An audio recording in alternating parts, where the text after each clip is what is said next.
The biting wind, a relentless phantom limb, had long since ceased to be a mere discomfort and had graduated to a dull ache that permeated my very bones.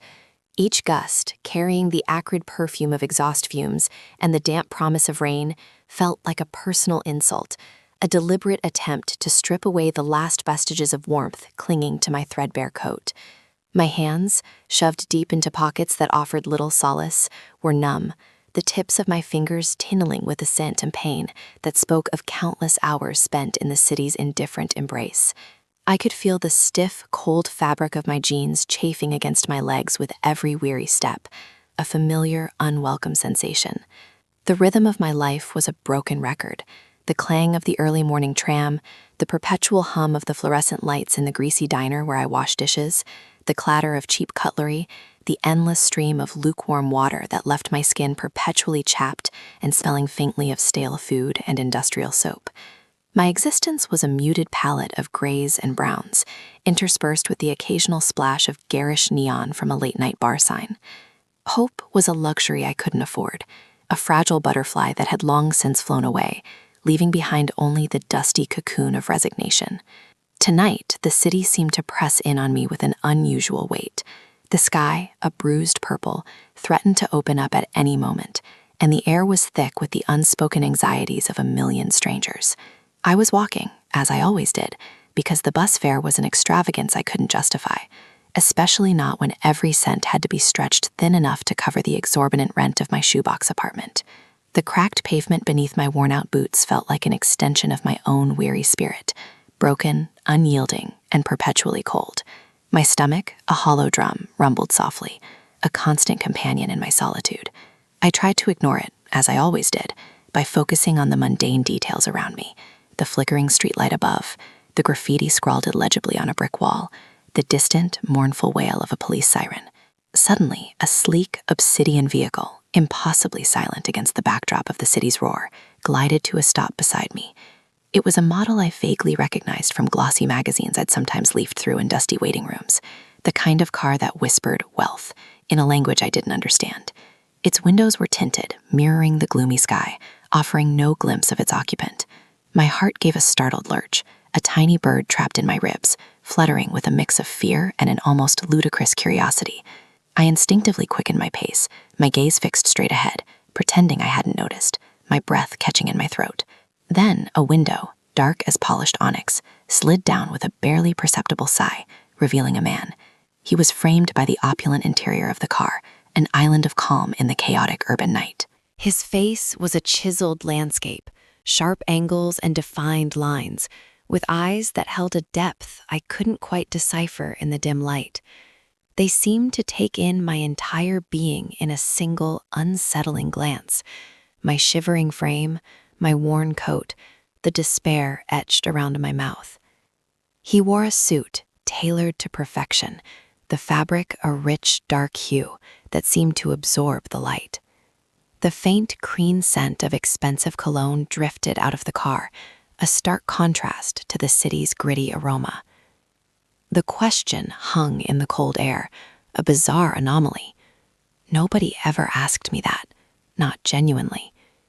I paused, my mind scrambling, trying to process the surreal encounter. I'm fine, I stammered, my voice sounding reedy and unfamiliar, like a forgotten instrument. I hugged myself tighter, suddenly acutely aware of my shabby appearance. A corner of his mouth tilted upwards, a fleeting, almost imperceptible movement that might have been a smile, or perhaps something else entirely. "You don't look fine." His eyes, dark and intelligent, held mine, and I felt an unnerving sensation, as if he could see right through my carefully constructed facade of indifference. "I'm just heading home," I insisted, a desperate attempt to regain some semblance of control over the situation. My fingers twitched, a nervous habit. He leaned slightly forward, his posture radiating an understated authority. He paused, letting the words hang in the air, weighted with an unspoken promise, or perhaps a threat. The silence that followed was profound, broken only by the distant thrum of the city. I could hear my own ragged breathing, suddenly amplified in my ears. Come with me. I offer you warmth, a hot shower, and a meal. My mind reeled. Warmth, a hot shower, a meal. These were not mere comforts. They were luxuries, distant memories from a life I barely remembered. My instincts screamed at me, danger, stranger, run. My life was already a precarious tightrope walk. A fall from this height wouldn't be much different. What? The single word escaped my lips, barely a whisper.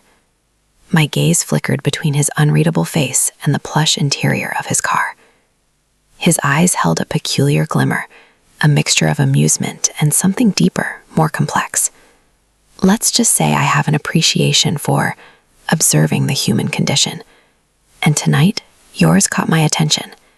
He didn't elaborate, and his casual tone only served to heighten the mystery. He motioned toward the passenger door with a long, elegant finger. Get in, or don't. My name. He knew my name. A jolt, cold and sharp, went through me. Had he been following me? Was this some elaborate trap? My heart hammered against my ribs, a frantic drumbeat. But then the cold wind whipped around me again, carrying with it the smell of stagnant water from a nearby drain, and the logic of survival, brutal and immediate, took over.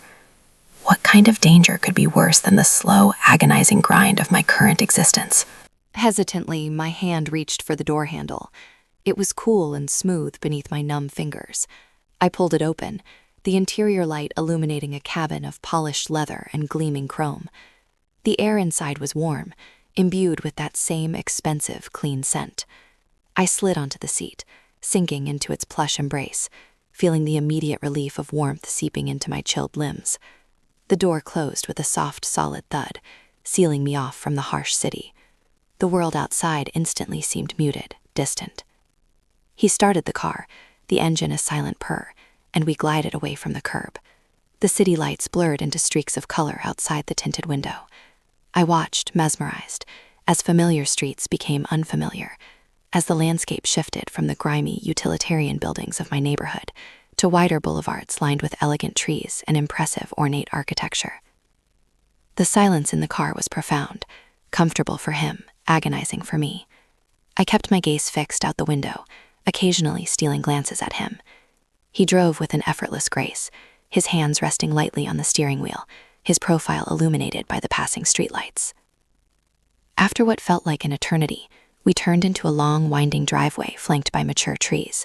Through the darkness, I could discern the faint outline of a sprawling estate, a mansion that seemed to materialize out of the night itself. It was a structure of dark stone and gleaming windows, a formidable silhouette against the bruised sky.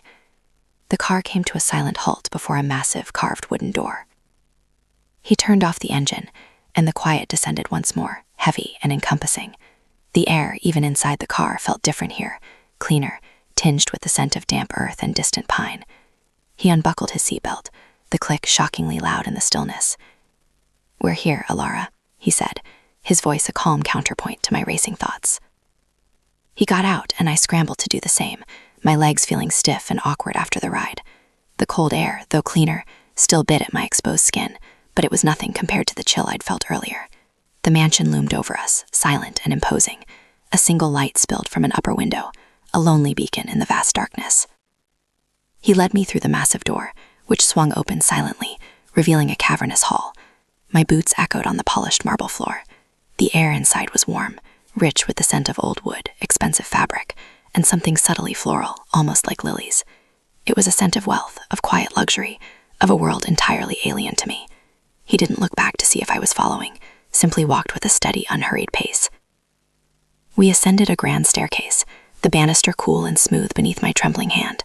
Each step creaked just slightly, a soft groan that seemed to swallow the sound. He stopped before a door on the second floor, pushing it open. It revealed a room that was both grand and welcoming, dominated by a large, inviting bed piled with soft-looking linens. A soft lamp cast a warm, golden glow across the space. To one side, a door led to what I presumed was a bathroom. He turned to me, his dark eyes meeting mine. "There's a robe in the closet, fresh towels in the bathroom. The water will be hot. Food will be brought up to you within the hour." He paused, his gaze unwavering. and then delivered the final, chilling part of his proposition. And then, Alara, you disappear. By sunrise, I expect you to be gone. The words hung in the air, heavy and absolute. The simple instruction, delivered with such calm authority, felt like a gauntlet thrown. Disappear. As if I hadn't spent my entire life trying to do just that, to become invisible in the sprawling indifference of the city. My throat felt tight, suddenly dry. I could only nod, a small, jerky motion. He gave another one of those almost smiles, a brief flash of something I couldn't quite interpret. Good. With that, he turned, his movements fluid and silent, and left the room, pulling the door shut behind him with a soft click that echoed in the sudden, overwhelming silence. I stood there for a long moment, listening to the fading sound of his footsteps, then nothing. Just the profound, unsettling silence of the opulent house. My heart was still thudding, a frantic percussion against my ribs. The warmth of the room, the promise of a hot shower and a meal, felt like a mirage. Was this real? Was I actually here? Slowly, tentatively, I moved towards the bathroom, my boots sinking into the thick carpet. The bathroom was just as luxurious as the bedroom, all gleaming tiles and polished chrome. I turned the tap, and a rush of steam billowed out, carrying the scent of rich, expensive soap. The water was gloriously, unbelievably hot. I stripped off my grimy clothes, letting them fall in a heap on the floor, the fabric stiff and cold against my skin. Stepping into the shower, the hot spray hit my skin like 1,000 gentle needles, washing away not just the grime, but the accumulated tension of weeks, months, years. I closed my eyes, letting the water stream over my face, down my hair, feeling a profound, almost painful relief.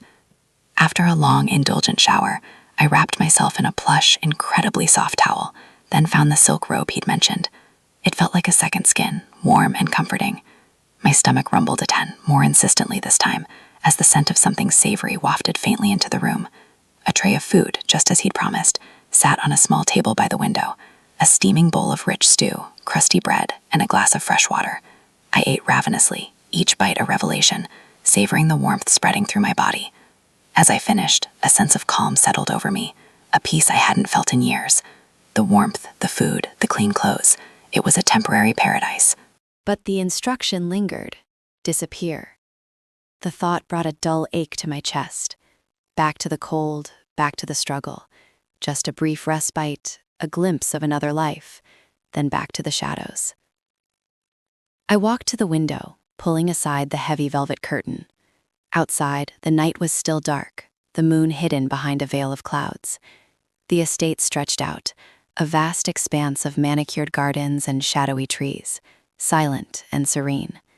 Far in the distance, I could just make out the faint twinkling lights of the city, a distant galaxy I had to return to. My eyes scanned the darkness, and then something caught my attention.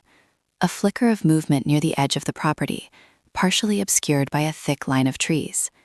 It wasn't an animal. It was too deliberate, too human. A figure, dark and slender, seemed to be moving stealthily, melting into the shadows, heading away from the main house. A strange, unsettling prickle ran down my spine. Who could that be? And why were they leaving with such furtive secrecy, in the dead of night, from a millionaire's estate? My millionaire's estate. The man who had offered me warmth and then demanded my disappearance. A sudden cold dread tightened its grip around my heart. The silence of the mansion, which had felt comforting moments ago, now seemed ominous, pregnant with unspoken secrets. I pressed my forehead against the cool glass, my breath fogging the pain. The figure was gone, swallowed by the darkness. But that evening, as I stood by the window, warm and fed, I knew with a chilling certainty that I couldn't simply disappear. Not yet. Something was wrong, and I, Ilara, who was meant to be invisible, suddenly felt terribly, dangerously visible. The cool pane of glass against my forehead offered little comfort. My breath, a fleeting cloud of vapor, mirrored the turmoil swirling within me. The figure was gone, swallowed by the oppressive darkness, leaving behind only the ghost of a question mark etched into the night. My heart hammered against my ribs, a frantic drumbeat echoing the sudden terrifying shift in the mansion's atmosphere. What had been a sanctuary, albeit a temporary and conditional one, now felt like a gilded cage, its silence no longer peaceful but predatory. The scent of polished mahogany and old money, usually a comforting backdrop to my temporary existence, now seemed heavy, cloying, like the air before a storm. I pulled back from the window, the heavy velvet curtain rustling softly as it settled back into place, a meager barrier against the unknown outside and the growing dread within. The room, a lavish guest suite I was meant to occupy until my discreet departure, suddenly felt too small, too quiet, too observed. Every shadow seemed to deepen, every opulent furnishing to hold a secret. The deep pile of the Persian rug muffled my footsteps as I instinctively moved towards the door, my hand hovering over the cold brass knob. My ears strained, trying to pierce the profound stillness that had descended upon the house. Was it truly silent, or was my own internal clamor drowning out more subtle sounds? I held my breath, listening, just listening. The faint, rhythmic ticking of a grandfather clock from a distant hall, usually a comforting pulse, now felt like a countdown. The gentle hum of the refrigerator in the kitchen, barely audible, was the only other sound, a mechanical heartbeat in a suddenly lifeless dwelling. My mind raced, a whirlwind of possibilities both mundane and terrifying. A servant? Unlikely, given the hour and the furtive movement. A guest? Even more unlikely, given the man's reclusiveness and the estate's general quietude. A thief? Perhaps, but the figure seemed to be leaving, not entering, and with a stealth that suggested familiarity, not desperation. My millionaire. The possessive pronoun felt like a brand, searing my skin. He had offered me refuge, a fleeting reprieve from my own precarious existence, only to orchestrate my disappearance. Was this connected? Was the figure part of his intricate web, or something entirely separate, something that threatened even him? I needed to know. The certainty of my decision was a cold, sharp thing, cutting through the fog of fear. I couldn't simply retreat to my bed, feigning ignorance. Not now. Not when the air itself vibrated with unspoken truths. My skin prickled with an unshakable sense of urgency. With careful, deliberate movements, I opened the door, a slow, almost imperceptible creak escaping the old wood. The hallway stretched before me, a long, dimly lit expanse. The soft glow of strategically placed wall sconces cast pools of amber light, leaving vast stretches of shadow in between. The air here was cooler, carrying the faint scent of beeswax and old paper from the nearby library. I stepped out, my bare feet sinking into the thick carpet, each step muted, absorbed. My heart continued its frantic rhythm, a constant companion in the profound silence. My gaze swept the hallway. Everything appeared untouched, pristine. The ancestral portraits stared down from the walls, their painted eyes seemingly following my clandestine movements.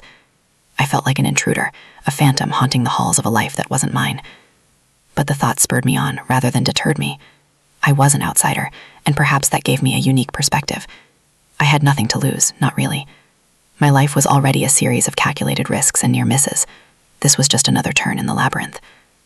My initial instinct was to head towards the main entrance, to see if there was any sign of forced entry, any clue left behind. But the figure had been leaving from the edge of the property, not the front door, and the main entrance was too exposed, too likely to be monitored. My millionaire was a man of meticulous order. There would be cameras, alarms.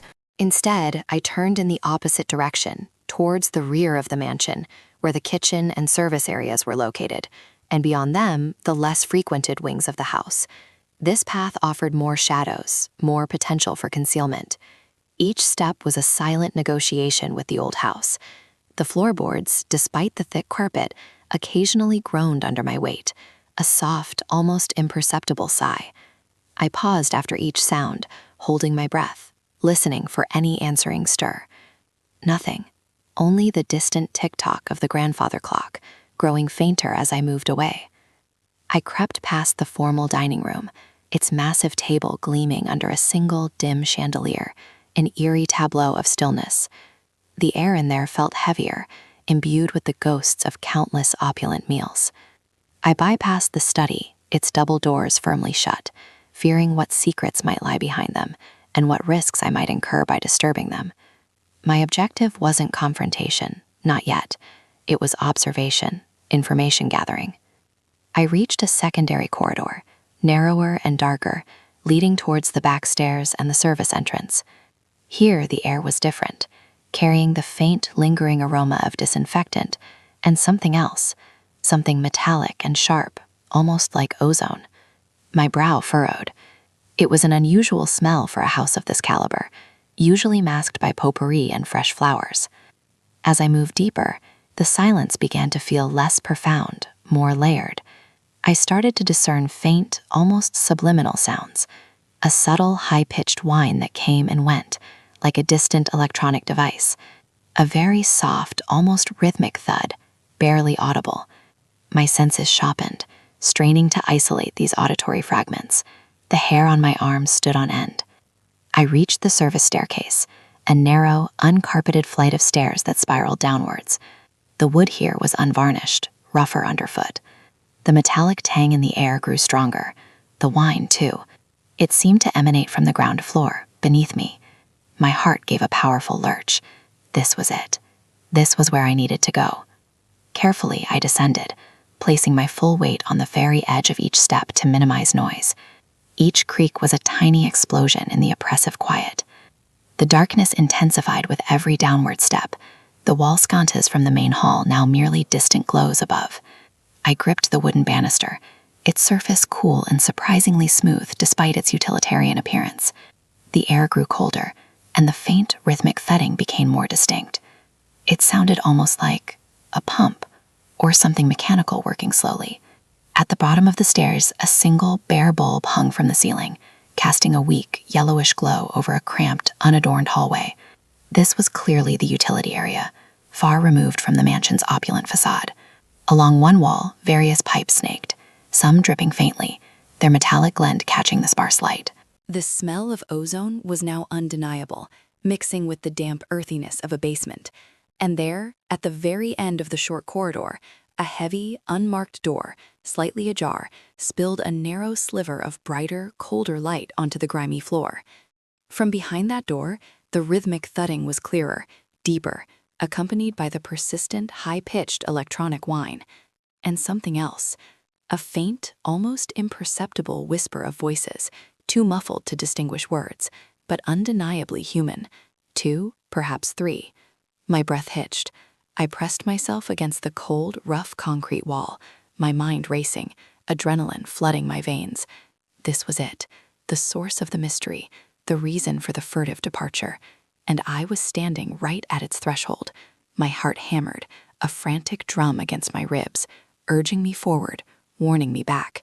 But the pull of the unknown, the burning need to understand, was far stronger than any fear. I took a slow, deep breath, the metallic tang of the air filling my lungs, and pushed silently towards the sliver of light. The heavy, unmarked door gave way with a soft, protesting groan under my hesitant push, revealing not a small chamber, but a vast, cavernous space.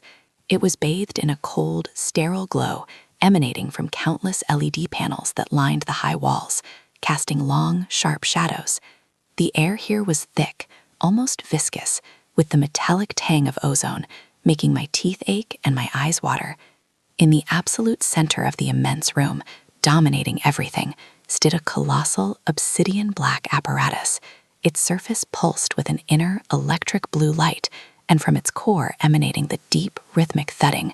Not a pump, I now understood with a chilling certainty, but the steady, powerful discharge of a massive energy capacitor.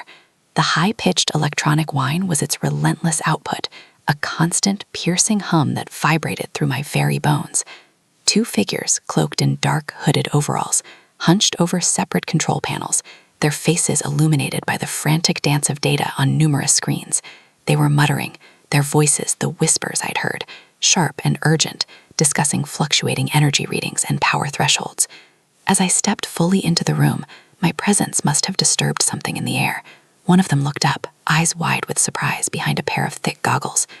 "Shh," he hissed, his voice raspy. "Alien." The other spun around, a jolt of alarm crossing his face. "Who are you?" the second one demanded, his hand reaching for a large red lever on his console. My gaze was fixed on the pulsating machine. It wasn't just generating power, it was siphoning it. Not from the grid, not from a conventional source, but from something far more fundamental. They were drawing energy from the very fabric of reality, destabilizing something vital, something essential. The furtive departure made horrifying sense now. The mansion's owners, their funding, their sudden vanishing act. They had initiated this. perhaps as a desperate attempt to gain unlimited power or escape a dying world, only to realize the terrible, irreversible cost. I managed, my voice trembling but firm, barely audible over the hum. You wouldn't understand, the first man sneered, pushing himself upright. We are saving humanity, I countered, pointing at the plummeting environmental cohesion reading. The mansion's owners? They must have realized it was a mistake. That's why they left. The second man spat, lunging for the lever. They had no vision. We are close. Before his hand could grasp it, I reacted. My mind was a whirlwind of fear and adrenaline, but a cold clarity had settled over me. This had to stop. I sprinted forward, not towards the men, but towards the nearest exposed conduit, a thick bundle of iridescent cables snacking from the machine's base. With a desperate heave, I ripped them free. A shower of sparks erupted, momentarily blinding me. The high-pitched whine faltered, then dropped several octaves, groaning like a dying beast. The electric blue light within the apparatus flickered wildly. The two men screamed in outrage, turning their attention from the controls to me. "You fool!" one yelled, scrambling over a console, his face contorted in a mask of fury. I didn't stop. I yanked another bundle of cables, then another, the air crackling with raw, uncontrolled energy. The thudding slowed, becoming erratic, heavy, and then ceased entirely. The electric blue light died, plunging the core of the room into semi-darkness, illuminated only by the diminishing glow of the LED panels. The pervasive ozone smell began to dissipate, leaving behind a faint metallic tang that quickly faded. The colossal machine, once a pulsating beacon of terrifying power, now stood inert, a silent, imposing monolith. The screens on the control panels went blank, one by one, reflecting my own weary, dust-smeared face. The two men stood frozen, staring at the dead apparatus, their shoulders slumped in utter defeat. The silence that followed was profound, broken only by my own ragged breathing and the faint, settling dust. The conflict was over. The grand, horrific experiment that threatened the very fabric of existence had been stopped. The mansion's owners had departed furtively, not to run from a failure, but from the horrifying success of their initial tests, a success that had spiraled out of their control. I was just the one to finally pull the plug. I stood there amidst the silent, dead machinery, the weight of what I had done, what I had prevented, settling heavily on my shoulders. The mystery was solved, the danger averted, but the quiet hum of the world felt different now, fragile. I had seen the precipice and for a terrifying moment touched the edge of oblivion. The cold, empty room was my trophy, a testament to a secret saved, but also a stark reminder of humanity's boundless ambition and its potential for self-destruction. The path ahead was uncertain, but one thing was clear. The world would never know how close it came to unraveling, and I would carry that heavy truth alone.